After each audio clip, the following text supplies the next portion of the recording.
Atlanta International Airport buzzed with its usual chaos, rolling suitcases, garbled announcements, and travelers in every direction. But at Gate 14, time seemed to slow. Inside the terminal, a sleek private jet, the Phoenix, awaited clearance.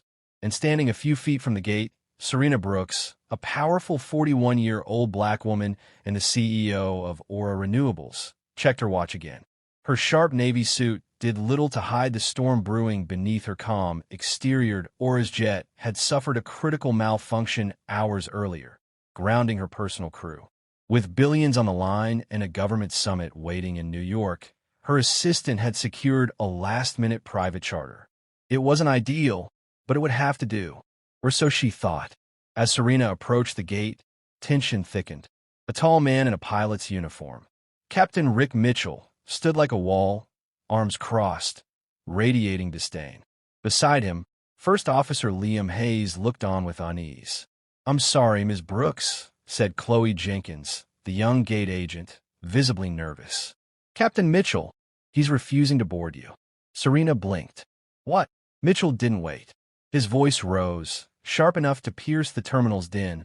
"I'm not flying her. Period." Chloe swallowed hard. "Sir, this is a private charter. She's the only passenger, and everything is cleared." "Don't care," Mitchell snapped. "Not happening. I don't fly people like her." That hit like a slap. Heads turned. Phones came out. Whispers began. Serena stepped forward, voice measured but firm. "And what exactly do you mean by people like me, Captain?" Mitchell squared his shoulders. "Entitled. Arrogant. Think money buys everything. You don't respect authority, and I don't take orders from passengers who think the rules don't apply to them." Her expression didn't flinch, but her voice sharpened. "This isn't about rules. This is about bias." Mitchell sneered. "Call it whatever you want. I call it keeping order in my cockpit."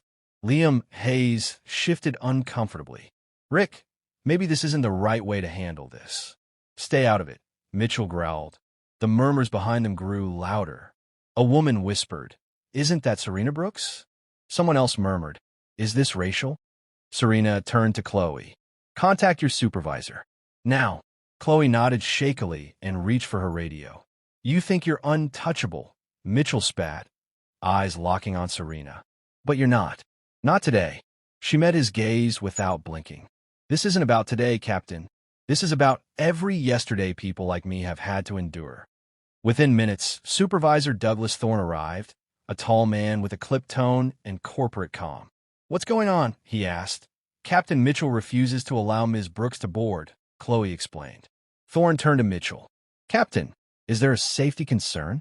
"No," Mitchell replied flatly. "Just principle." "Principle?" Thorne echoed.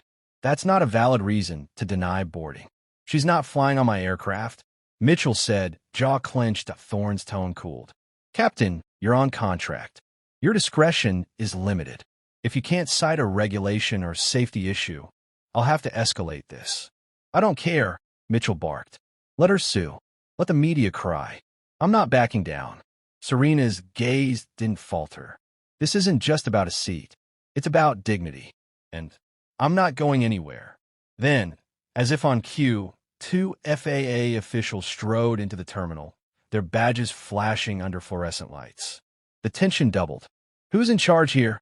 asked the lead officer. Thorne explained quickly, gesturing toward Serena and Mitchell. The FAA officer addressed Mitchell directly. "Captain, are you denying boarding without safety justification?" Mitchell's mouth opened, but no clear answer came. Just a mumbled, "It's a matter of principle." The officer stepped forward. "You're in violation of FAA charter regulations. You're relieved of command. Please surrender your credentials immediately." The terminal erupted. Phones were raised higher. A woman gasped.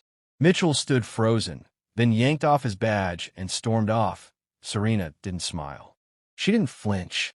She simply watched. Thorne turned to Hayes. "First officer, are you able to complete this flight?" Hayes nodded slowly. "Yes, sir." "Good. Escort Ms. Brooks aboard." But just as Serena stepped forward, a voice rang out from the crowd. "This ain't over." Mitchell yelled, now several feet away. "You think you won, but all you did was prove my point." Serena didn't look back. "No, Captain. I proved that bigotry doesn't fly anymore. Just as she reached the boarding stairs, Chloe's radio crackled. A new message. Wait, Thorne said, lifting a hand. We may have another issue. Serena paused, her hand gripping the railing. What now? She asked, voice calm but cold. Thorne looked up from his radio, face unreadable. There's been a formal complaint filed against you. She turned. By whom? But before Thorne could answer, another voice cut in behind her. I did. A woman in a sharp red suit stepped forward from the crowd, flanked by 2 airport security agents. Serena narrowed her eyes. And you are? The woman smiled coolly. A representative from the charter company. And you're not boarding this flight until we talk.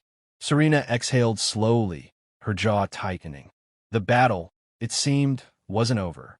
It had just begun. A heavy silence fell over Gate 14 as Captain Rick Mitchell's face drained of color. Cameras clicked. Passengers stared. His voice cracked with disbelief. You can't do this. I'm the captain of this aircraft. The FAA official didn't flinch. Not anymore. Hand over your credentials.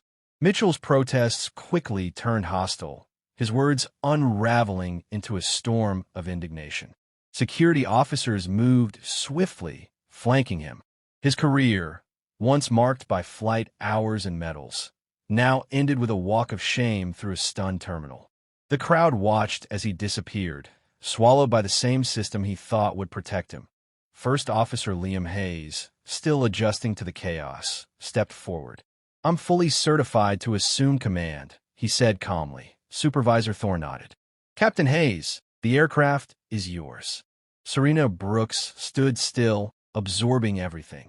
The humiliation she'd endured. The man's blatant prejudice. And now justice. It wasn't just about one seat. It was about who had the right to exist in first class without apology.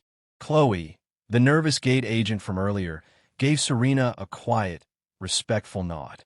The tone had shifted. Serena hadn't simply boarded a flight. She had challenged a power structure in one. Inside the aircraft, she took her seat near the front. Her phone buzzed with calls and messages. The altercation had already gone viral. But Serena wasn't seeking internet fame. She was thinking bigger. She dialed. Liam, she said when he picked up. Give me full intel on Aero Wing Airlines. Financials, leadership charts, potential liabilities. He hesitated. You want to sue them? I want to buy them. The jet lifted off the runway, and as the city lights fell away, Serena's vision rose. She wasn't just fighting for herself anymore. She was fighting for everyone who had been quietly denied, dismissed, or diminished. The next 48 hours were a whirlwind. Serena landed in New York to a media frenzy. Flashbulbs followed her every step. Footage of the incident played on every major outlet. Hashtags trended globally. Hashtag let her fly. Hashtag grounded by hate. Hashtag black excellence takes flight. Aero Wing Airline scrambled. Public apologies poured out, but it was too late. The public wanted more than words.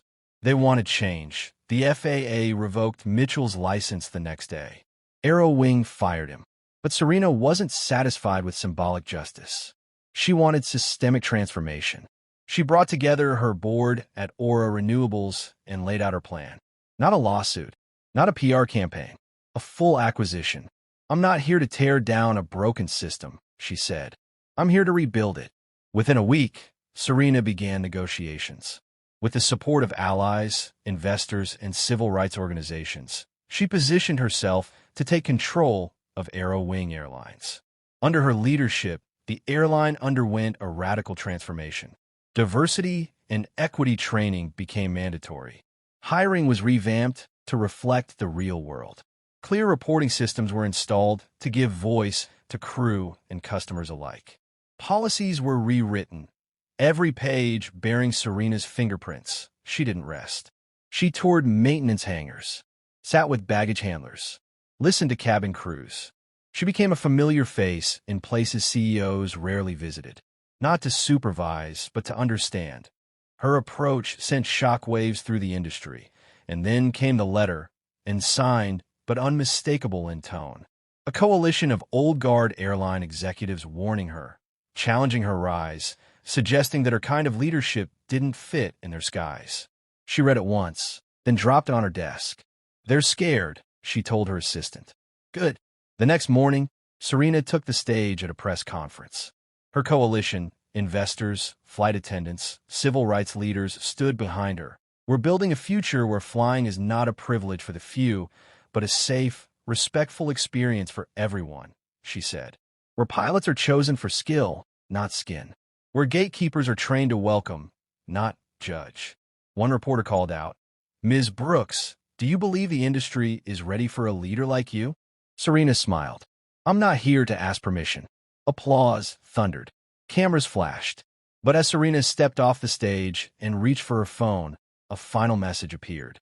"You won this round. But watch your skies. There are storms ahead." She stared at the screen for a moment. Then she lifted her gaze to the window, where a jet ascended against the morning sun. Let them threaten. She wasn't just flying anymore.